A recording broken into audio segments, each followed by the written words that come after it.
Face à Patrick Pouyanné, Éric Coquerel voulait coincer TotalEnergies sur ses profits, ses marges et ses impôts. Mais très vite, l'audition prend une autre tournure. Abonnez-vous, likez, partagez et activez la cloche de notification pour suivre nos décryptages parlementaires. J'ai donc une première question sur vos bénéfices. Au premier trimestre, dans les bénéfices, la Monde, on était à presque 5 milliards d'euros, plus 51% par rapport au trimestre 1 2025. J'aimerais, mais cette fois-ci pour la France, vous poser les mêmes questions sur vos bénéfices du 1er mars 2026 au 1er juin 2026. Donc sur la France, si possible en distinguant le raffinage et la distribution et en le comparant avec 2025 exactement sur la même période. En commission des affaires économiques, votre représentant, c'était pas vous, a déclaré que la marge pour le mois de mars sur le raffinage, par exemple, a été exceptionnellement bonne au mois de mars. La distribution a été significativement inférieure en mars par rapport à janvier-février. Je suppose donc que vous avez des chiffres. Je n'ai pas le résultat fiscal de la France, je ne le connais pas. Mon équipe va me le dire. Ce que je peux vous dire, c'est que la marge, effectivement, a été élevée. On s'en est pas caché. D'ailleurs, elle est encore élevée. La marge de raffinage, aujourd'hui, elle est de $13 du baril. C'est pas les chiffres fiscaux que je vous demande. Non. C'est les bénéfices. Encore une fois, je connais les résultats mondiaux. Je ne connais pas les résultats de la France. Le résultat de la France au niveau fiscal est estimé à peu près à 500 millions d'euros sur le premier trimestre. Et au mois de mars ? Je n'ai pas le mois de mars, désolé, je ne connais pas ça. Ce que je sais, c'est que la marge de raffinage était faible en janvier-février, donc l'essentiel doit venir du mois de mars, pour répondre par inférence. Voilà, donc 500 millions d'euros. La marge, effectivement, est montée avec la crise, ce qui est d'ailleurs une surprise, puisqu'en général, dans nos métiers, quand le prix du pétrole monte, les marges de raffinage ont tendance à baisser. C'est pour ça qu'on parle d'intégration. Donc le prix du pétrole est beaucoup monté, la marge de raffinage est aussi montée, elle est encore élevée, hein. Je l'ai regardé ce matin, elle est à près de $13-14 du baril. La moyenne sur les dernières années, c'est 5 à 6. Donc vous voyez, on l'a multiplié par 3. Pourquoi ? Parce que la crise du détroit d'Ormuz, elle a eu deux impacts. Elle a eu un impact sur le brut, sur le pétrole, où effectivement vous aviez à peu près 10 millions de barils par jour de pétrole qui ne pouvaient plus alimenter le marché mondial, qui a été largement compensé, d'ailleurs quand on regarde ce qui s'est passé depuis 3 mois, par la Chine notamment. La Chine a beaucoup réduit ses importations de pétrole, 4 millions de barils par jour. Elle a quelque part aidé le monde. Sans doute d'ailleurs parce qu'elle ne voulait pas avoir un impact trop fort sur l'économie, la marche mondiale. C'est un pays qui fonctionne à l'export essentiellement, la Chine. Les États-Unis ont été aidés également puisqu'ils ont beaucoup prélevé sur leur stock et ils ont exporté 2 millions de barils par jour de plus de pétrole que ce qu'ils font. Ils sont passés de 4 à 6 en prélevant sur leur stock. Donc ces deux pays ont à peu près absorbé 60% du choc sur le pétrole. C'est pour ça d'ailleurs que le prix est monté haut, mais il est monté moins haut que ce qu'on pouvait craindre à un moment. Mais malheureusement, il y a eu une deuxième crise, c'est la crise des produits pétroliers. Et la crise des produits pétroliers, c'est pourquoi ? C'est que les raffineries du Moyen-Orient, par exemple pour nous en France, ce sont des raffineries beaucoup plus modernes qui produisent énormément de diesel et kérosène. Et nous dépendons, par exemple, mais surtout l'Asie, mais également nous importions à peu près 25% du diesel consommé en France était importé du Moyen-Orient. Donc il y a eu sur un certain nombre de catégories de produits un impact plus fort proportionnellement sur les marchés mondiaux, diesel et kérosène. Le kérosène est monté à près de plus de $200 du baril, qui reste encore présent. Parce que c'est pas parce qu'on réouvre le détroit d'Ormuz et qu'on va chercher du pétrole qu'on a réouvert encore. Et il va rester un peu plus présent parce que malheureusement, dans le conflit, les Iraniens n'ont pas détruit d'installations de production de pétrole, mais ils ont attaqué, ils ont touché des raffineries. Et notre raffinerie, par exemple, en Arabie, a subi 3 attaques de drones, et aujourd'hui, elle ne fonctionne qu'à 70% de sa capacité, et on aura des travaux de remise en état qui vont nous prendre sans doute au-delà de la fin de l'année 2026. Donc il y a eu sur les produits pétroliers plus d'impact, d'où les marges, et qui restent encore présents, puisque oui, le prix du pétrole a réagi aux annonces de l'accord USA-Iran, tant mieux, vers $80, mais les marges de raffinage restent élevées. Objectivement, nous n'avions jamais vu un phénomène, un mécanisme dans l'histoire de l'entreprise. On voyait les deux. En 2022, on avait vu un peu ce phénomène transitoire. On avait les deux paramètres qui étaient orientés vers le haut. Voilà, donc pour répondre à votre question, 500 millions d'euros sur le premier trimestre, qui est pour ça que j'ai dit dans une interview que je pensais que nous serions amenés à payer de l'impôt sur les bénéfices en 2026, si l'année se poursuit et si nos raffineries continuent à tourner. Merci. Donc vous n'avez pas les chiffres sur mars. Bon, votre représentant en commission Affaires Éco, manifestement, avait des chiffres. Vous aviez donné d'ailleurs une autre indication sur l'explication de la hausse des marges. Monsieur le Président, j'en doute. Non, je vais finir ma phrase si vous voulez bien. Vous aviez donné une autre explication, vous aviez dit que c'était votre capacité à capturer la hausse des prix, c'était le 29 avril, qui expliquait aussi les marges exceptionnelles de Total au premier trimestre. Vous le répéteriez ? Bien sûr, je viens de vous l'expliquer. C'est exactement ce que je viens de dire. Notre point mort étant à $25 du baril. Encore une fois, nous avons construit une entreprise, qui est extrêmement résiliente quand les prix sont bas. Et quand les prix sont plus élevés, oui, comme je vous l'ai démontré, nos profits sont plus élevés, nos impôts sont plus élevés également. Oui, et ce sont les pays producteurs qui tirent le premier parti. Ce qui est bien normal, c'est dans ces pays-là que l'on fait nos bénéfices. Donc la mécanique est celle-là, et je l'assume complètement, y compris la phrase que j'ai pu prononcer. D'accord. Est-ce que vous pouvez nous indiquer ce que vous a coûté le plafonnement des prix que vous avez décidé ? Et quels sont vos profits sur la période nette de cette perte de recettes ? Est-ce que vous avez une idée de ça ? C'est-à-dire profits sur les pertes de recettes ? Oui, malheureusement, il n'y a pas de profit, c'est des pertes. D'accord. C'est des pertes. Ce sont des pertes. Non, mais je répète ma question. Ce sont des pertes. On va s'entendre ensemble. Oui. Je vous pose la question, vous répondez. D'accord. D'accord ? Merci. Donc, est-ce que vous pouvez nous indiquer ce que vous a coûté le plafonnement des prix ? Puisque vous aviez dit que ça vous a coûté quelque chose. Le plafonnement que vous avez décidé en France à la distribution. Pour l'instant, d'abord, il continue. Il n'est pas fini, donc je sais où on en est à peu près aujourd'hui. Et il y a plusieurs façons de le calculer, puisqu'on peut le faire par référence au prix moyen pratiqué par nos concurrents. On peut le faire par rapport à ce que nous avions pratiqué comme prix indépendamment de la crise. On en est à peu près à 200 millions d'euros aujourd'hui. D'accord. Merci. À peu près, parce qu'encore une fois, il n'y a pas de comptabilité précise tous les jours sur cette comme vous le savez, nous, on a proposé, quand je dis nous, c'est le groupe auquel j'appartiens, plutôt un blocage des prix en jouant sur la marge des raffineurs. Ce qu'avait fait le gouvernement en 1990, à l'époque, vous aviez réalisé un excellent exercice malgré un mois de blocage des prix. Est-ce que vous avez éventuellement compté en comparaison ce que vous aurait coûté un tel mécanisme sur la période passée, c'est-à-dire en bloquant les prix à 1,70 € le litre, ce qui correspondait au prix du carburant avant le déclenchement de la guerre ? Est-ce que vous avez une idée de ça ? Non, je n'ai pas d'idée. Pourtant, vous avez dit que c'était quelque chose qui aurait pu même susciter votre départ de France. Donc, je ne pense pas avoir jamais prononcé ces mots-là. J'ai simplement dit que si le gouvernement décidait un mécanisme de taxation, à ce moment-là, on s'en remettrait au mécanisme de taxation et qu'on n'allait pas rajouter un plafonnement des prix par-dessus. Bien. Est-ce que, à partir de maintenant, là, les prix commencent à baisser à la pompe, est-ce qu'on ne pourrait pas envisager, d'après vous, comme modalité de contribution, parce que je continue à penser que, vu les bénéfices, il devrait y avoir une contribution de Total par rapport à l'effort national, un encadrement administratif des prix et marges à partir de maintenant qui permettrait d'accélérer la baisse des prix vers 1,70 €, puisque là, on a par contre une butée dans le temps.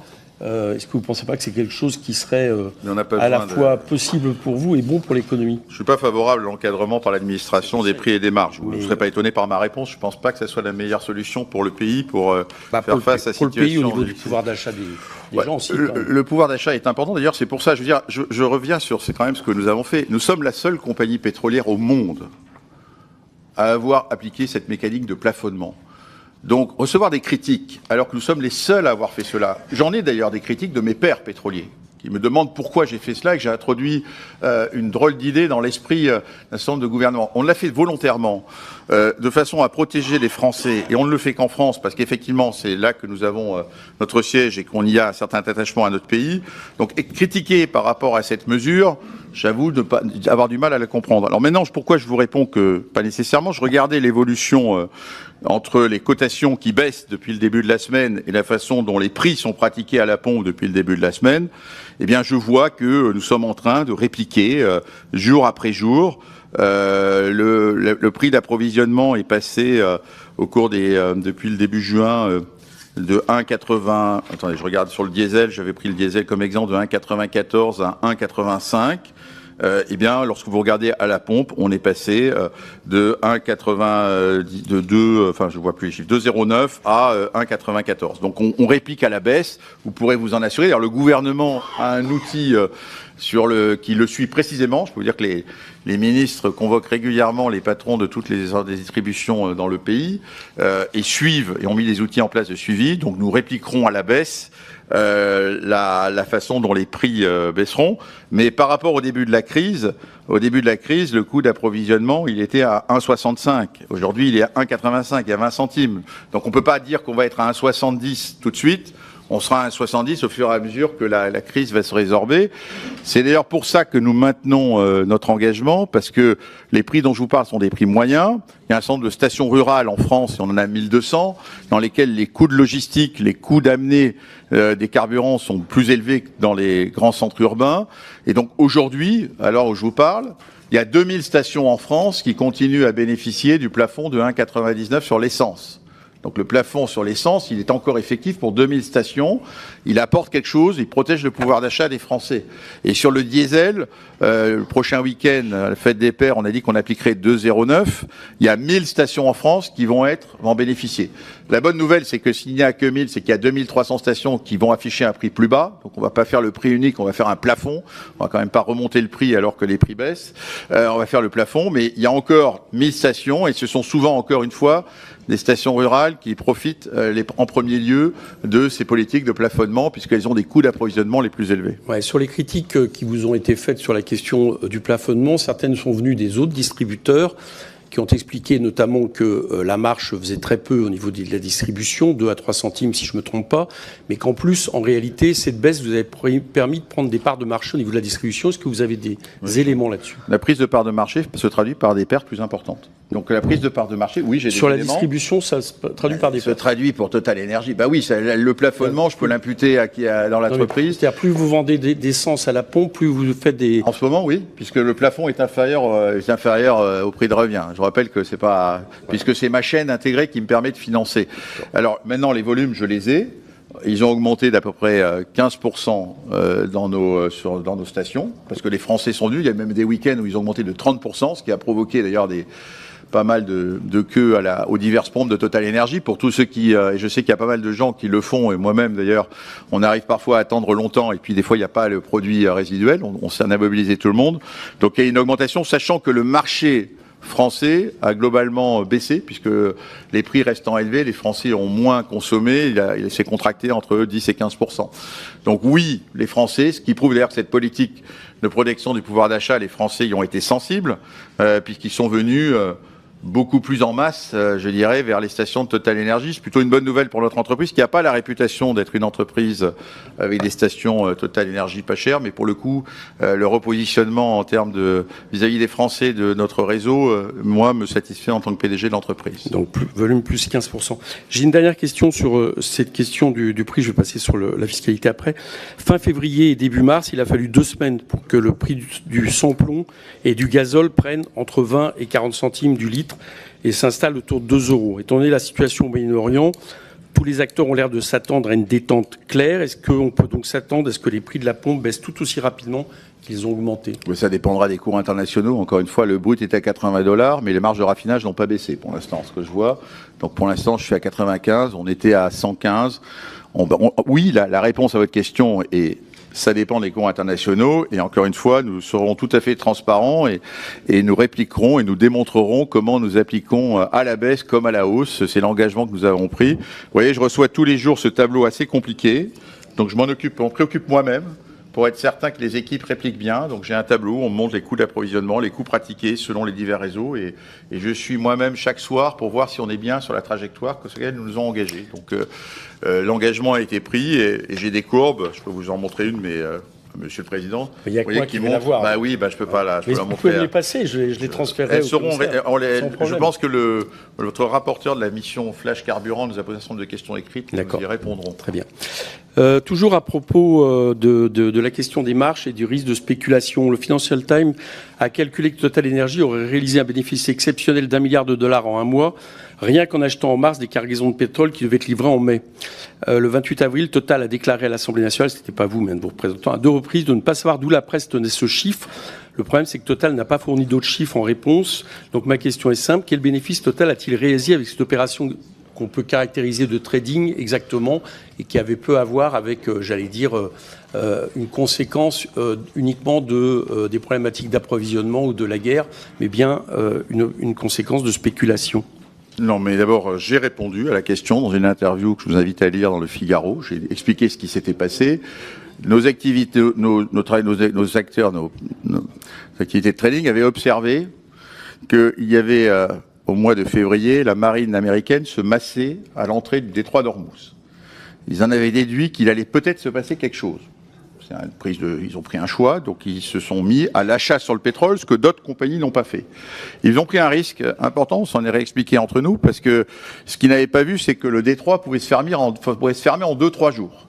Et quand vous achetez à terme, eh bien, si vous n'avez pas la livraison physique, vous recevez pas le pétrole physique, vous pouvez non seulement pas faire des gains, vous pouvez faire des pertes. Il se trouve que, comme nous sommes pétrolier, nous produisons du pétrole à Abu Dhabi, nous avons accès au terminal de Fujairah, donc on a pu récupérer ce baril. Et effectivement, sur cette opération-là, qui était une opération, je n'appelle pas ça de spéculation, d'observation du marché et d'achat de pétrole, c'est pas de la spéculation, parce qu'ils auraient pu se tromper, ils auraient pu aussi surtout se heurter à la non-livraison du pétrole, ils ont gagné de l'argent. Il y a eu d'autres opérations parce que les traders ne font pas ça que dans un sens, parce que justement leur activité est encadrée par nous, ils ont des limites de risque, et lorsqu'ils prennent une position dans un sens, ils doivent prendre des positions dans d'autres sens, de façon à équilibrer leur portefeuille. Et tout ça est contrôlé tous les jours, et donc il y a eu d'autres opérations qui au même moment, elles, se sont révélées perdantes.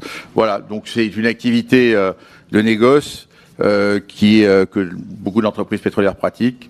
Nous l'avons qualifié lorsqu'on a publié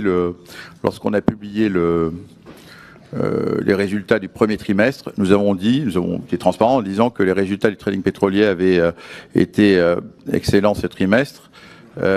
Et effectivement, ils sont à peu près assez transparents. Vous trouvez les résultats de notre activité de trading pétrolier dans notre document d'enregistrement. C'est à peu près 2 milliards par an de résultats, donc 10% à peu près des résultats de l'entreprise.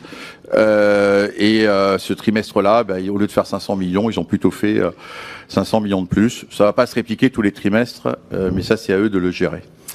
Petite question globale sur cette question. Vous avez dit vous-même que vous avez eu des marges très importante au niveau mondial de 5 milliards d'euros, plus 51% au premier trimestre, 500 millions en France si j'ai bien compris.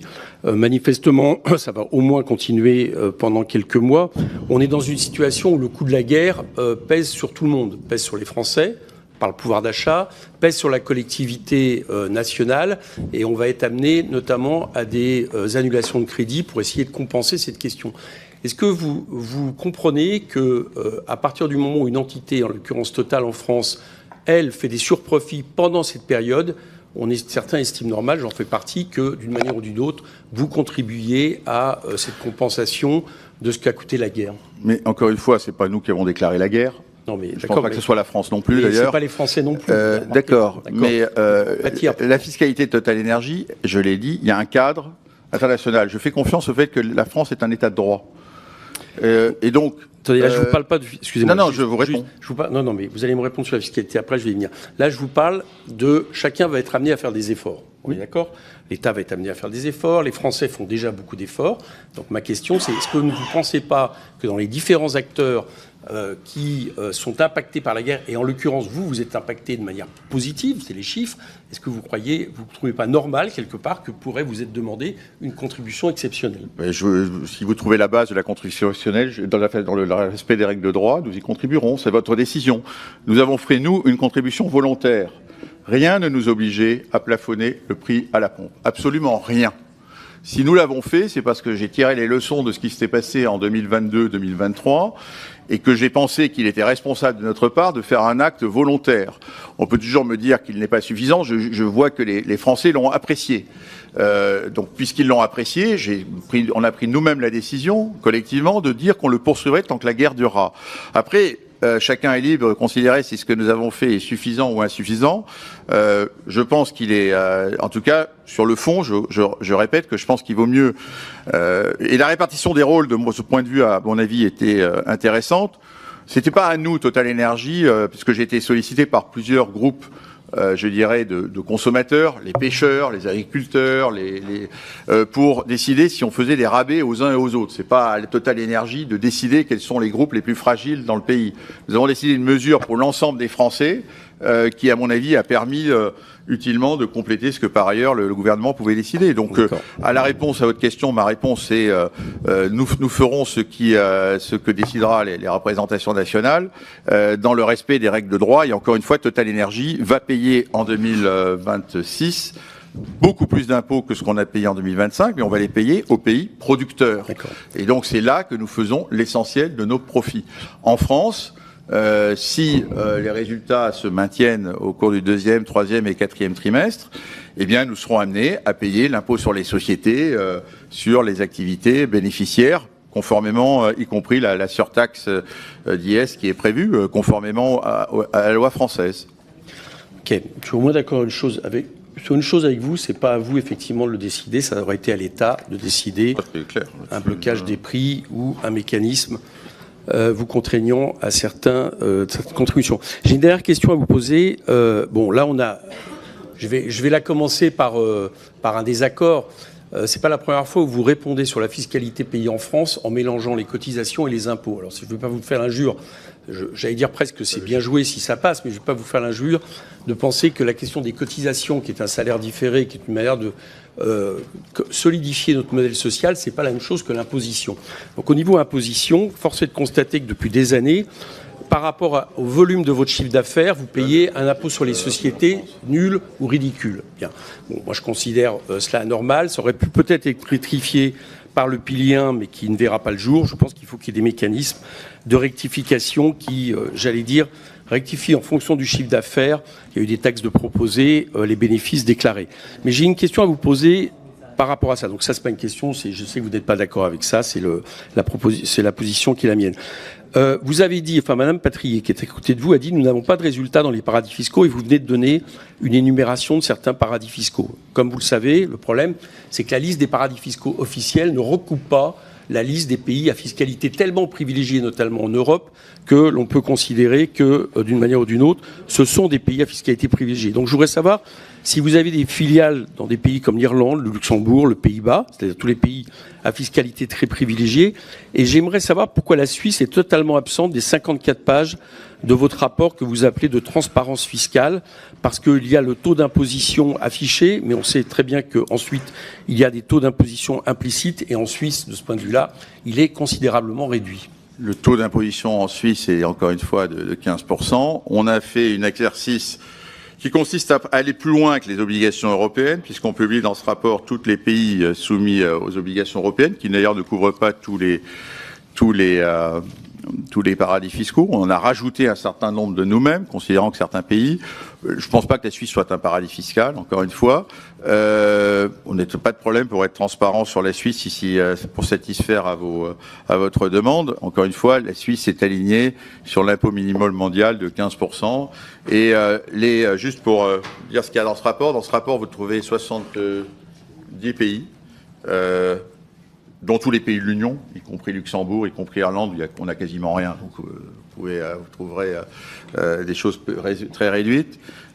Ces pays représentent 90% des impôts que nous payons, 90%, et 75% des profits. Donc on est transparent sur 90% des impôts. On peut vouloir être transparent pour 100%.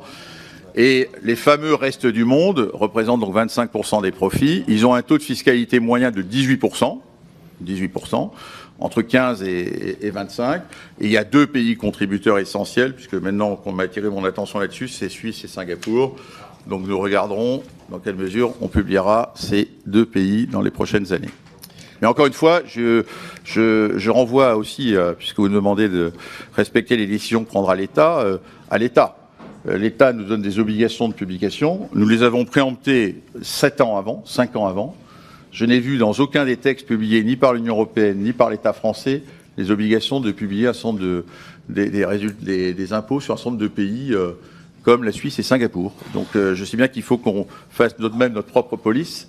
Je suis transparent avec vous aujourd'hui, mais sur ces exercices que je vous rappelle, aujourd'hui, la plupart de mes collègues du CAC 40 ne sont pas très contents qu'on ait publié ce rapport, puisqu'ils considèrent que l'obligation qui va leur être faite fin 2026 conduit pour eux à révéler pas mal de secrets commerciaux et qu'il y a une contestation du bien fondé de ce fameux directive sur le reporting fiscal des États, auquel sont soumis les entreprises européennes, mais par exemple absolument pas les entreprises américaines ou les entreprises chinoises, les entreprises de bien d'autres pays. Bon, nous avons précédé le sujet, puisqu'on est souvent... on nous pose beaucoup de questions, donc vous avez un rapport qui déjà est très complet et j'y ai ajouté des éléments aujourd'hui. Vous pouvez soutenir la chaîne Hémicycle en utilisant le bouton « Rejoindre » qui se trouve sous la vidéo pour un abonnement sans engagement à 2,99 € par mois. Vous pouvez également utiliser le bouton « Merci » pour un soutien ponctuel. Votre aide nous permet de financer les nombreuses heures de recherche, le travail éditorial et de mettre en lumière des séquences que les grands médias ne montrent pas toujours. Merci pour votre soutien.